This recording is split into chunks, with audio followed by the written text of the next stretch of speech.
Hello दोस्तों, आप सभी का स्वागत है हमारे YouTube चैनल पे। My name is Keshav Katoch. जैसे कि आप सभी को पता है कि सब इंस्पेक्टर की जो पोस्ट है वो निकली हुई हैं और आपके HP हाई कोर्ट की भी पोस्ट निकली हुई है और आपका प्रोसेस सर्वर की भी पोस्ट निकली हुई है। इन सभी एग्जाम्स में आपको इंडियन पॉलिटी जो है वो आती है और इसी के लिए मैंने इंडियन पॉलिटी की एक सीरीज आपके साथ स्टार्ट किया जिसमें हम 20 मोस्ट इंपॉर्टेंट क्वेश्चंस जो है वो हम करते हैं इसमें, और वो इंपॉर्टेंट क्वेश्चंस में हम डिस्कस भी करते हैं कि उनसे और कितने ज़्यादा क्वेश्चंस जो आपके निकल सकते हैं। तो इन 3 पेपर्स की तैयारी आप लोगों ने स्टार्ट कर दी होगी, अभी तक आपकी तैयारी भी बहुत अच्छी चल रही होगी। उसी के लिए आज फिर से इसका पार्ट 2 जो है मैं आपके पास लेकर आया हूँ, जिसमें हम 20 इंपॉर्टेंट क्वेश्चंस जो हम डिस्कस करेंगे।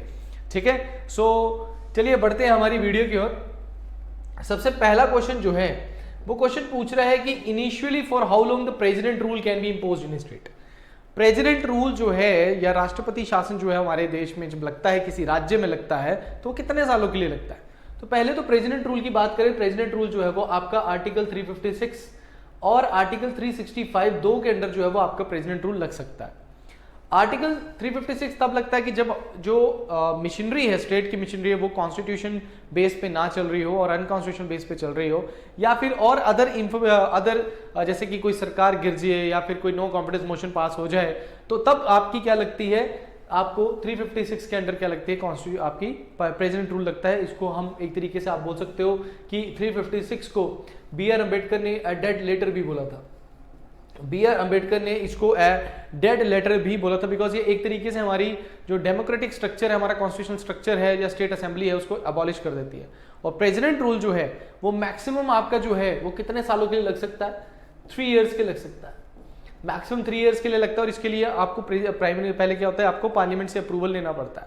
ठीक है, उसके बाद जो है प्रेसिडेंट की जगह पे कौन वहां पे रूल करता है, दैट इज गवर्नर रूल करता है। 365 में क्या होता है कि अगर सेंट्रल गवर्नमेंट, मैं बड़ी सिंपल भाषा में बताऊंगा, अगर सेंट्रल गवर्नमेंट स्टेट असेंबली को या स्टेट को कोई आदेश देती जो कि देश के लिए बहुत इंपॉर्टेंट है, अगर स्टेट उसको नहीं मानती है तो सेंटर प्रेसिडेंट को कह के उस स्टेट पे क्या लगा सकते हैं, इमरजेंसी लगवा सकते हैं, प्रेसिडेंट रूल लगवा सकते हैं, that is under the article 365। तो यहां पे लिखा कि initially for how long president rule can be impose in state. तो होता क्या है कि आपको सबसे पहले सपोज करो अगर स्टेट किसी भी है उस पर अगर इमरजेंसी लगती है, तो पहली चीज आपको ध्यान में रखना है कि सारे उसके जो रूल्स रेगुलेशन उसका फाइनेंस है वो सारे प्रेसिडेंट के अंडर होता है, मतलब पार्लियामेंट के अंडर चला जाता है। ठीक है, अब वहां पे क्या होता है कि जब इमरजेंसी लगनी होती है तो पहले पार्लियामेंट्री अप्रूवल चाहिए होता है। जब पार्लियामेंट से अप्रूवल मिल गया तो आपको 6 मंथ्स के लिए क्या चाहिए होता है, आपको आदेश मिलता है कि 6 मंथ्स तक वहां पे क्या लग सकती है, प्रेसिडेंट क्या लगता है, प्रेसिडेंट रूल लगता है। कितने मंथ्स के लिए, 6 मंथ्स के लिए। तो यहां पे 6 मंथ्स तो आंसर आ गया। हर 6 मंथ्स के बाद आपको क्या करना पड़ेगा, पार्लियामेंट्री अप्रूवल लेना पड़ेगा। बट यहां पे पार्लियामेंट की जगह पहले सबसे पहले किसकी मंजूरी लेगा, प्रेसिडेंट। इलेक्शन कमीशन की भी मंजूरी ले सकता है। सपोज करो अगर सरकार गिर जाती है, यहाँ पे वहां पे दंगे फसाद हो जाते हैं, तो वहां पे प्रेसिडेंट रूल लगा दिया जाता है। फिर इलेक्शन कमीशन से भी प्रेसिडेंट पूछते हैं कि भाई यहाँ पे इमरजेंसी लगाई गई थी, यहाँ पे प्रेसिडेंट रूल लगाया था, यहाँ पे इलेक्शन हो सकते कि नहीं हो सकते। अगर इलेक्शन कमीशन कहता है कि नहीं यहाँ पे इलेक्शन नहीं हो सकते इस स्टेट में, तो अनदर फिर 6 मंथ्स के लिए लगती है। तो हर 6 महीने के बाद इसको रिव्यू किया जाता है और मैक्सिमम कितने साल के लिए लगाई जा सकती है, 3 इयर्स के लिए लगाई जा सकती है। बट आप मुझे कमेंट सेक्शन में बताओ, अगर 3 इयर्स के लिए लगाई जा सकती है तो कश्मीर में और पंजाब में जब लगी थी, जब वहां पे टेररिज्म बहुत ज्यादा बढ़ गया था, तो एप्सपा भी वहां पे लगाया गया, तो उस टाइम पे वहां पे इमरजेंसी जो है वो 3 साल से ज्यादा लगी, वहां पे प्रेसिडेंट रूल ज्यादा लगा। तो वो क्यों लगा और किसके आधार पर लगा। चलिए नेक्स्ट क्वेश्चन देखते हैं। नेक्स्ट क्वेश्चन बोलता है कि amendment of the constitution, constitution amendment जो होता है, जो कि आर्टिकल 368 में आपका आता है, वो किस किस के इनिशिएट, मतलब कौन इनिशिएट करता है उसको, लोकसभा करती है, राज्यसभा करती है, स्टेट असेंबली करती है। तो देखो प्रावधान क्या है कि हमारी पार्लियामेंट जो है, हमारे देश में जो लॉ बनते हैं वो पार्लियामेंट बनाती है।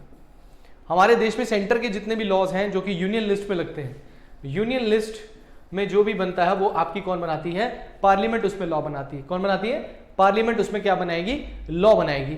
तो यहां पे क्या है कि पार्लियामेंट में क्या आता है, आपका लोकसभा और राज्यसभा आता है। तो अगर कॉन्स्टिट्यूशन को चेंज करना है तो ये हक किसके हाथ में है, यूनियन के हाथ में। अगर कॉन्स्टिट्यूशन को भी चेंज करना, स्टेट असेंबली का कोई हक ही नहीं है ना, स्टेट असेंबली के स्टेट लिस्ट में कहीं पे भी नहीं लिखा कि स्टेट जो गवर्नमेंट है वो कॉन्स्टिट्यूशन में चेंज कर सकती है। उसका अधिकार सिर्फ और सिर्फ किसके पास है, पार्लियामेंट के पास है। पार्लियामेंट वैसे तो आपकी 3 चीजों से बनती है, राज्यसभा से हो गया, लोकसभा हो गया और प्रेसिडेंट हो गया। बट यहां पे ऑप्शन के हिसाब से अगर आपको बोले जाए तो सिर्फ आपका लोकसभा और राज्यसभा के पास होगा। तो मतलब B is the right answer होगा इसका। आपने क्वेश्चंस के आंसर्स बनाने हैं, मैं आज साथ साथ में आपको जो भी इंफॉर्मेशन इसके साथ मिलती है या बनती है वो आपको इंफॉर्मेशन में इसमें साथ में आपको बताता रहूंगा, ठीक है। उसके बाद आपका आता है third question, by which among the following acts the east India company lost its monopoly of trade with China. बहुत बार ये क्वेश्चन मैंने आपको कराया भी है, एक बार फिर से करा क्योंकि ये इंपॉर्टेंट क्वेश्चन है, करवाना जरूरी है। Pitt's India act 1784, chartered act 1813, chartered act 1833 या चार्टर्ड एक्ट ऑफ 1853। अब यहाँ थोड़ा हिस्ट्री में जाते हैं। आप लोगों ने जब भी आप लक्ष्मीकांत को भी बुक को पढ़ते होंगे तो आपने हिस्टोरिकल बैकग्राउंड भी पढ़ा होगा उसका। हिस्टोरिकल बैकग्राउंड पढ़ना बहुत जरूरी है, उससे भी कई क्वेश्चन आते हैं आपको। तो ठीक है, सबसे पहले आपका आता है चार्टर्ड एक्ट 1813। इस चार्टर्ड एक्ट के अंदर क्या क्या कहा गया कि जो ब्रिटिश मर्चेंट्स हैं, जो ब्रिटिश ट्रेडर्स हैं, पहले क्या होता था इंडिया में सिर्फ और सिर्फ कौन ट्रेड कर सकता था, सिर्फ इंडियंस जो है वो सॉरी ब्रिटिशर्स, जो ईस्ट इंडिया कंपनी है वही सिर्फ ट्रेड कर सकती थी इंडिया में। बट 1813 के कानून के बाद या एक्ट के बाद ये बोला गया कि ब्रिटिश मर्चेंट्स भी क्या कर सकते हैं, अब इंडिया में क्या कर सकते हैं, ट्रेड कर सकते हैं,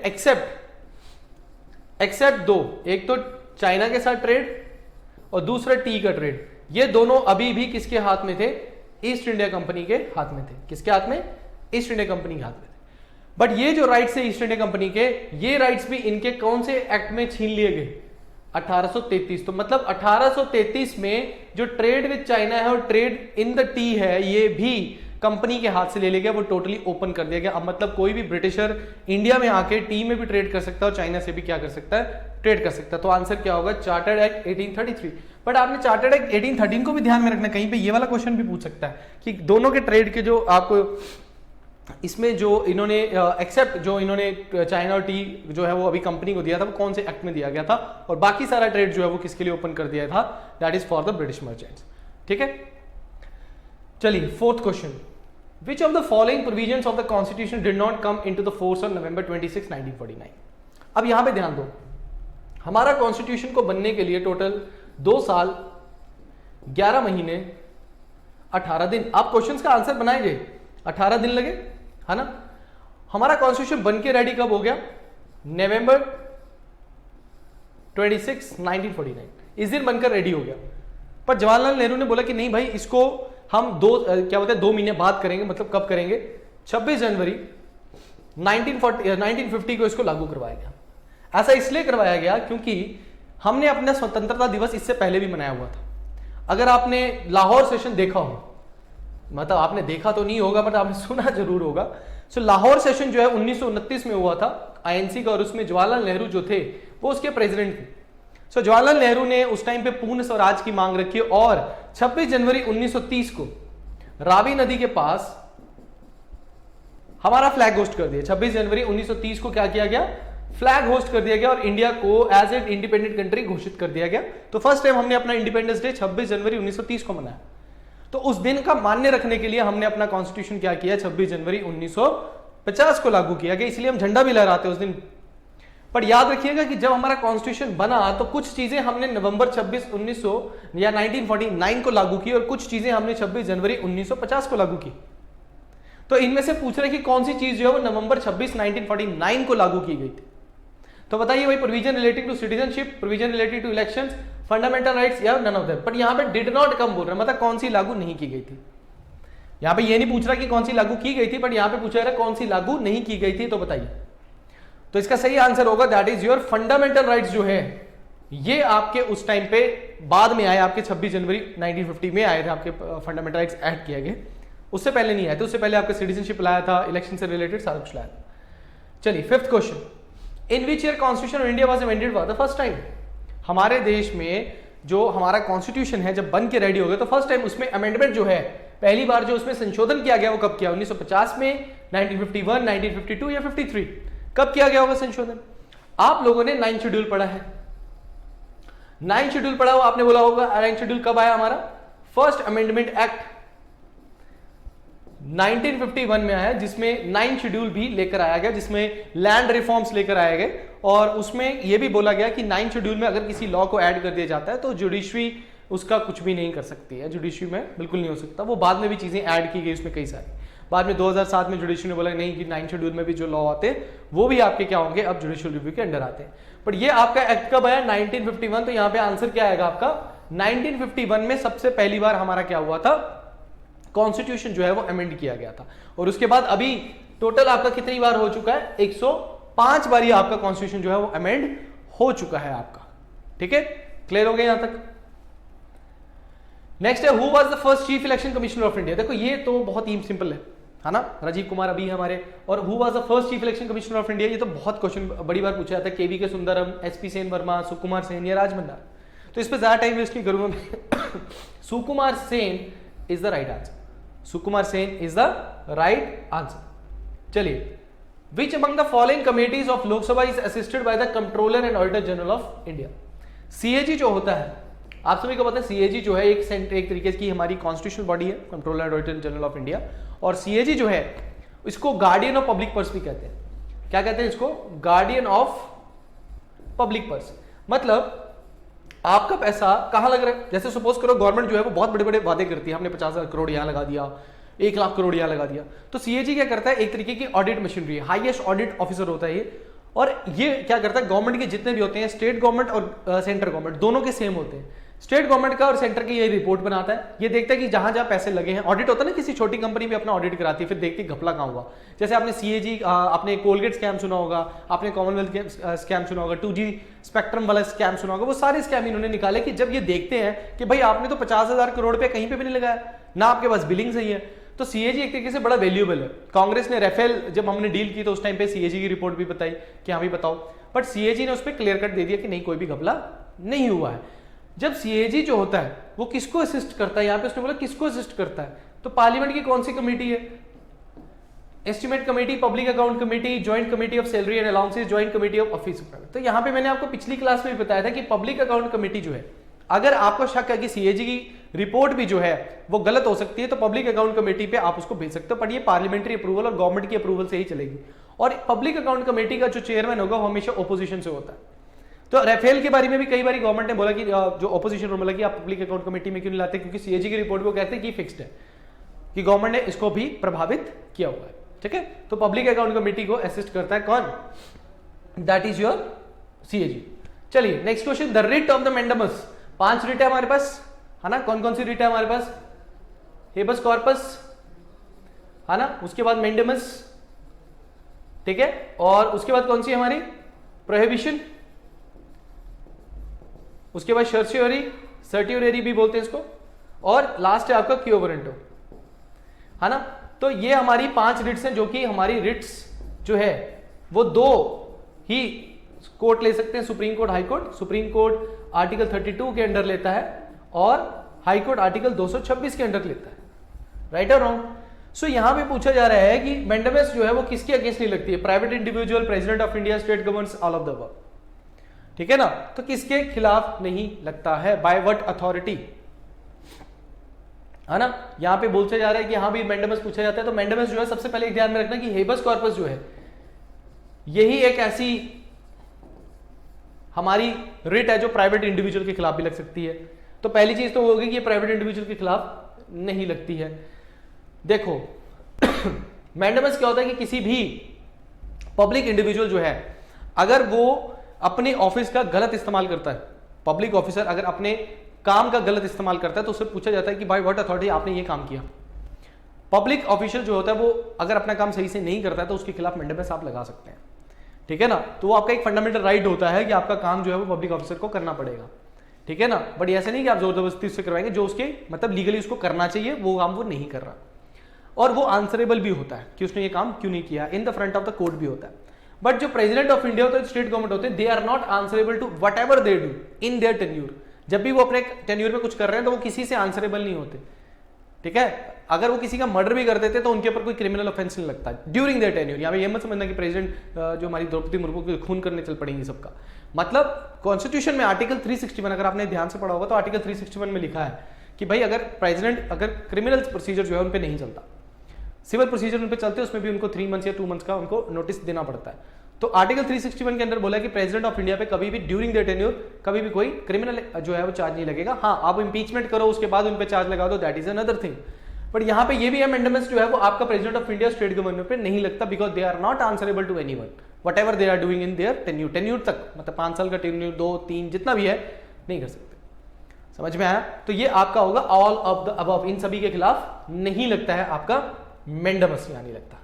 ठीक है, क्लियर हो गया सभी को? यहां तक क्लियर है? आई होप यहां तक क्लियर होगा सभी को। चलिए next, which article of the Indian constitution deal with the union executive? Union executive आपको पता है कौन से पार्ट में आता है? पार्ट 5 में आता है। और स्टेट एग्जीक्यूटिव किस में आता है? स्टेट एग्जीक्यूटिव आता है हमारा पार्ट 6 में आता है। ठीक है ना? तो वो आर्टिकल पूछ रहे हैं यहाँ पे, ये डायरेक्ट आपका क्वेश्चन किस तरीके का, जो आपका पेपर में डायरेक्टली पूछा जाता है। तो बताओ article 42 to 68, 48 to 60, 52 to 78, 82 to 98। यहाँ पे देखो 42, 48 ये तो डीपीएसपी है, तो ये तो हो ही नहीं सकता। 82 में आपका है नहीं, तो आंसर क्या होगा? Article 52 to 78। तो डायरेक्ट क्वेश्चंस के लिए कोई एक्सप्लेनेशन नहीं है, सिंपल इसको याद रखो। The cases involving interpretation of the constitution by the supreme court come under which of the following? अगर कॉन्स्टिट्यूशन मैटर पे, यहां पे मैं सिंपल बताता हूं, कॉन्स्टिट्यूशन मैटर पे अगर सुप्रीम कोर्ट को कोई भी डिसीजन लेना है, अगर कोई भी केस इन्वॉल्व है कॉन्स्टिट्यूशनल मैटर से रिलेटेड, तो वो कौन सी जुडिक्शन में आएगा? एडवाइजरी जुडिक्शन में आएगा। एडवाइजरी जुडिक्शन देखो आर्टिकल 143 है। सुप्रीम कोर्ट जो है वो किसको एडवाइस देता है? प्रेसिडेंट को देता है। अगर प्रेसिडेंट इससे किसी भी जुडिशियल मैटर पे क्या मांगता है? कोई राय मांगता है। अगर प्रेसिडेंट किसी भी क्या बोलते हैं राय लेता है, सुप्रीम कोर्ट से राय लेता है, तो वो आर्टिकल 143 है, उसको एडवाइजरी जुडिक्शन बोलते हैं सुप्रीम कोर्ट की। बट सुप्रीम कोर्ट जो इसको एडवाइस दे रहा है वो इसको बाउंडेबल नहीं है, मतलब उसको माननी ही पड़ेगी, ऐसा कुछ नहीं, कहीं पे भी नहीं लिखा है। ओरिजिनल जुडिक्शन होती है जो वो केसेस हैं जो कि डायरेक्टली सीधा सुप्रीम कोर्ट के पास आएंगे, जैसे कि सेंटर और स्टेट के बीच में अगर कोई डिस्प्यूट हो, दो स्टेट और दो स्टेट के बीच में डिस्प्यूट हो, सेंटर और एक स्टेट और बाकी स्टेट्स के बीच में कोई डिस्प्यूट हो, तो वो डिस्प्यूट डायरेक्टली किसके पास जाएंगे? वो ओरिजिनल जुडिक्शन होती है आपकी।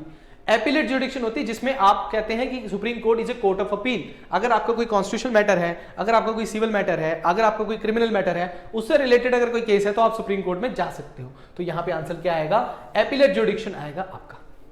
क्लियर हो गया? यहाँ पे रिट जुडिक्शन भी आती है, ठीक है, तो वो अलग चीज हो जाएगी यहाँ पे। चलिए 11th क्वेश्चन का आंसर देते हैं। Who is empowered to direct that the act and policy does not apply to a scheduled area in the state? कौन, किसके पास पावर है? आपने 5th शेड्यूल पढ़ा होगा, आपने 6th शेड्यूल भी पढ़ा होगा। 5th शेड्यूल में क्या बात की गई? Scheduled tribe and scheduled area, इनके एडमिनिस्ट्रेशन की बात की। हमारे ऑल ओवर द कंट्री में शेड्यूल्ड ट्राइब और शेड्यूल्ड एरिया जो है उनके एडमिनिस्ट्रेशन की बात की गई है ना? और हमारा 6th शेड्यूल बात करता है tribal areas of 4 states, Assam, Meghalaya, Tripura and Mizoram.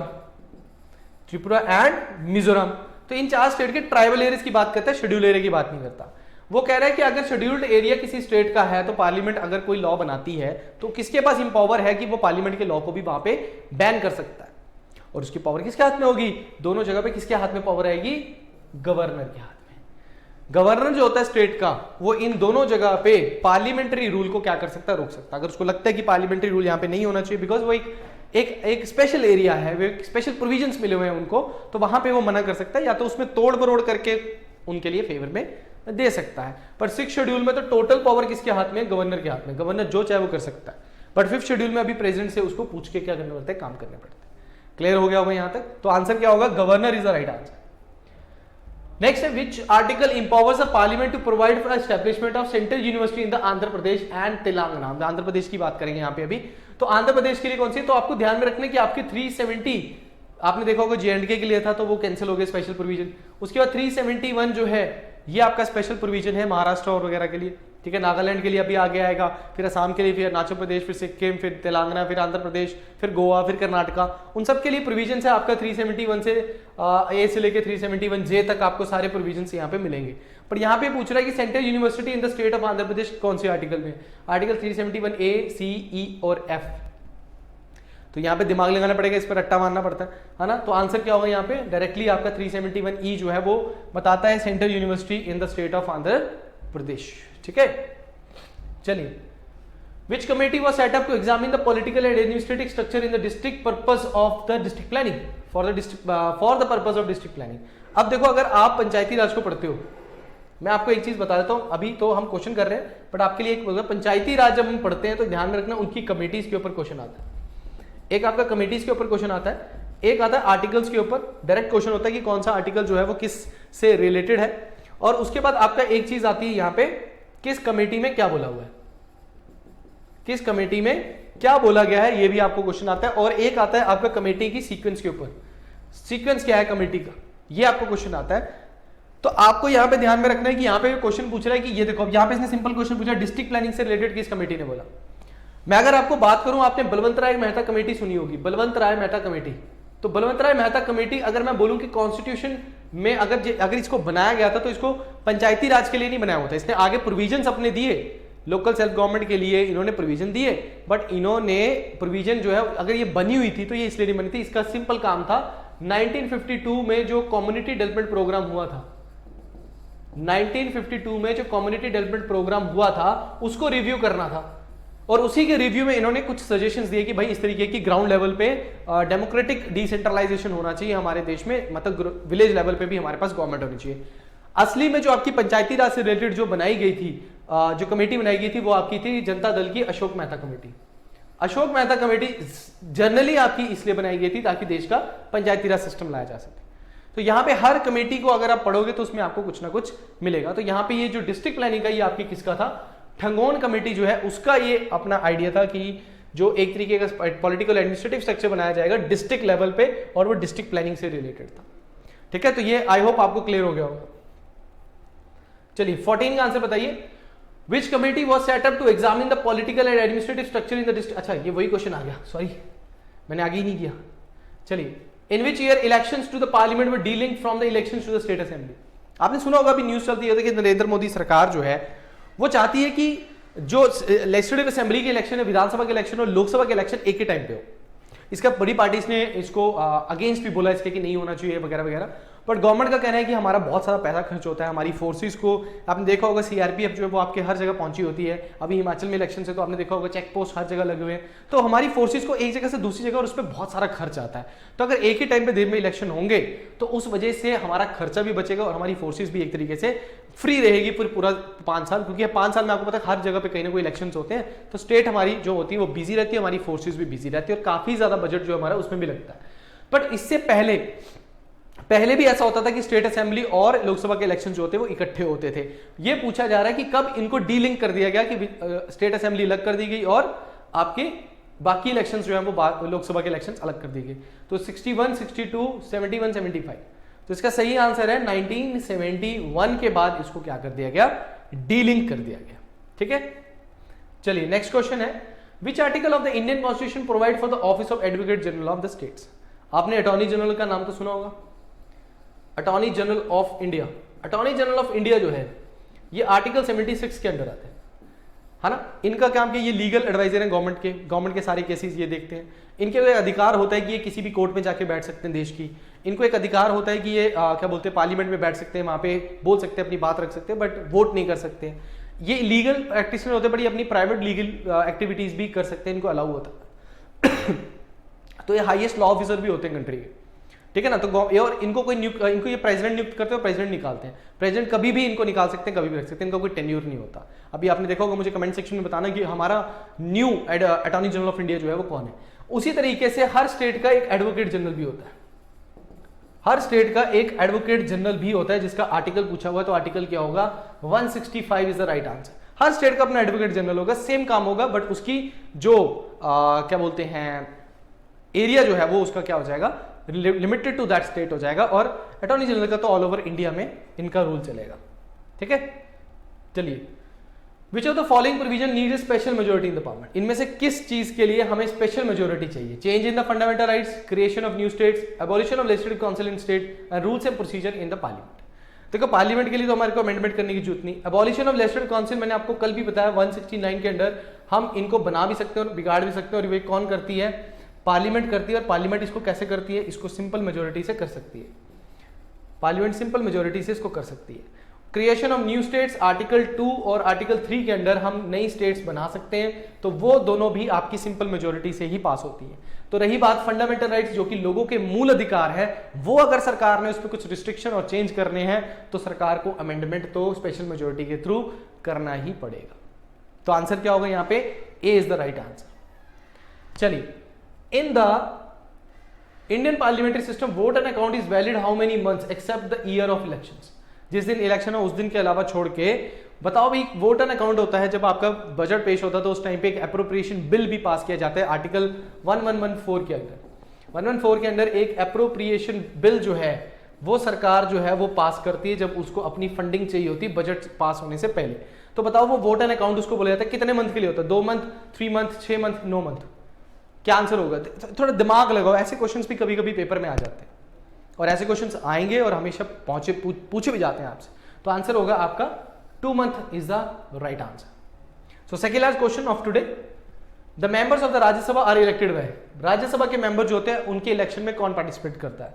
Elected members of the legislative assembly of the states, members of the Lok Sabha, people या member of the legislative council? बताओ भाई, ये बड़ा टिपिकल क्वेश्चन है। अगर आप लोकसभा की बात करते हो तो लोकसभा में जितने भी पर्सन होते हैं वो इलेक्टेड होते हैं। जितने भी पर्सन होते हैं सारे के सारे कहीं ना कहीं से इलेक्शन लड़के आए हैं। लोकसभा का इलेक्शन है जहां पे लोगों ने चुना उनको। बट जो आपके राज्यसभा में होते हैं, राज्यसभा जो है it is a council of states, तो स्टेट्स के थ्रू यहां पे लोगों को भेजा जाता है। तो राज्यसभा के जो इलेक्शन है वो आपके प्रोपोर्शनल रिप्रेजेंटेशन के थ्रू होते हैं। किसके थ्रू होते हैं? प्रोपोर्शनल रिप्रेजेंटेशन के थ्रू। जैसे आपका प्रेसिडेंट के इलेक्शन होते हैं, जैसे आपके वाइस प्रेसिडेंट के इलेक्शन होते हैं, जैसे आपकी लेजिस्लेटिव काउंसिल के इलेक्शन होते हैं, उसी तरीके से राज्यसभा में होते हैं। और प्रोपोर्शनल रिप्रेजेंटेशन का मतलब है इनडायरेक्ट इलेक्शन, जहां पे लोगों के द्वारा चुने गए प्रतिनिधि इलेक्शन में पार्टिसिपेट करते हैं। तो ये स्टेट को रिप्रेजेंट करते हैं। तो हर स्टेट में से कुछ सीटों, आपको पता है कि हमारे हर स्टेट में इक्वल रिप्रेजेंटेशन नहीं है। यूपी में ज्यादा पॉपुलेशन तो वहां पे 31 सीटें हैं, हिमाचल में आपकी पॉपुलेशन कम है तो 3 राज्यसभा की सीटें। बट इन राज्यसभा की सीटों से जाएगा कौन? इनकी सीटों से जाएगा लेजिस्लेटिव असेंबली के जो मेंबर्स हैं वो इलेक्ट करेंगे। अगर हिमाचल में 3 सीटें हैं तो 68 जो असेंबली में मेंबर्स हैं वही एमएलए जो है वो वोट करेंगे। तो ऑब्वियस ही बात है, जिसकी सरकार होगी, जिसकी मैक्सिमम सीटें होंगी, उसी का मेंबर जो है वो राज्यसभा में जाएगा। जैसे आप पार्टी की आप बात करोगे तो आप पार्टी से जो 7 सीटें जो राज्यसभा की हैं पंजाब की, उसमें आपने देखा होगा मोस्टली सारे के सारे किसके गए? आप पार्टी के, क्योंकि आप पार्टी है वहां पे। और हिमाचल में अगर बीजेपी है तो बीजेपी के जाएंगे। ये आपका सबसे बड़ा फंडा होता है कि राज्यसभा में तभी सरकार कहती है कि विधानसभा में हमारे को इलेक्शन जीतना है। क्यों? क्योंकि उनको राज्यसभा में अपनी स्ट्रेंथ जो है बढ़ानी है। और इसी तरीके से वो इजीली, अगर देखो नरेंद्र मोदी सरकार लोकसभा में अगर मेजोरिटी में है और राज्यसभा में अगर मेजोरिटी में नहीं है, उनके मेंबर्स नहीं है, तो भाई वो बिल ही नहीं पास करा पाएंगे। एक छोटा सा ऑर्डिनरी बिल नहीं पास करा पाएंगे। समझ रहे हो ना क्यों जरूरी होता है? इसीलिए मोदी जी हर जगह पहुंचे होते हैं। राहुल गांधी जी तो पदरत यात्रा में निकले हुए हैं आजकल, है ना। चलिए, last question of today, which constitutional amendment act discontinue the Anglo Indian reserve seats in the parliament state legislature? 1960 में क्या हुआ गया था? ये बोला गया था कि हर 10 साल बाद ये चीज रिव्यू की जाएगी कि एंग्लो इंडियंस को नॉमिनेट किया जाएगा by the president in the Lok Sabha. तो 2 एंग्लो इंडियंस को नॉमिनेट किया जाता था हर बारी, और हर 10 साल बाद इसको रिव्यू किया जाएगा कि इनको रखना है, इनको नॉमिनेशन देना है लोकसभा में कि नहीं देना है। तो अभी रिसेंटली आपका 2020 में ये फिर से रिव्यू हुआ। 10 साल के बाद रिव्यू होना ना, तो 2020 में फिर से रिव्यू हुआ और बोला गया कि एंग्लो इंडियंस को अगले 10 साल तक 2 नॉमिनेशन जो मिलते थे इनको लोकसभा में वो नहीं मिलेंगे अगले 10 साल तक। उसके बाद फिर से रिव्यू करेंगे। तो वो अमेंडमेंट कौन सा था? आपका 104 अमेंडमेंट एक्ट 2020, जिसके अंदर ये फैसला लिया गया कि एंग्लो इंडियंस को अगले 10 साल तक रिजर्वेशन जो है, नॉमिनेशन जो है वो लोकसभा में और लेजिस्लेटिव असेंबली में भी जो उनको नॉमिनेशन मिलता था वो उनको नहीं मिलेगा। ठीक है, तो ये थे हमारे आज के आपके important 20 most important question Indian polity के। और आई होप आपको इसमें काफी मजा भी आया होगा। मुझे तो बहुत मजा आया आपको पढ़ाने में, और पॉलिटी में एक अलग ही मजा होता है ना। हमारी रोजमर्रा की जिंदगी के साथ ये एक तरीके से जुड़ी हुई होती है। ठीक है, तो नेक्स्ट वीडियो के साथ आपके फिर मिलूंगा। तब तक के लिए thank you very much and all the best.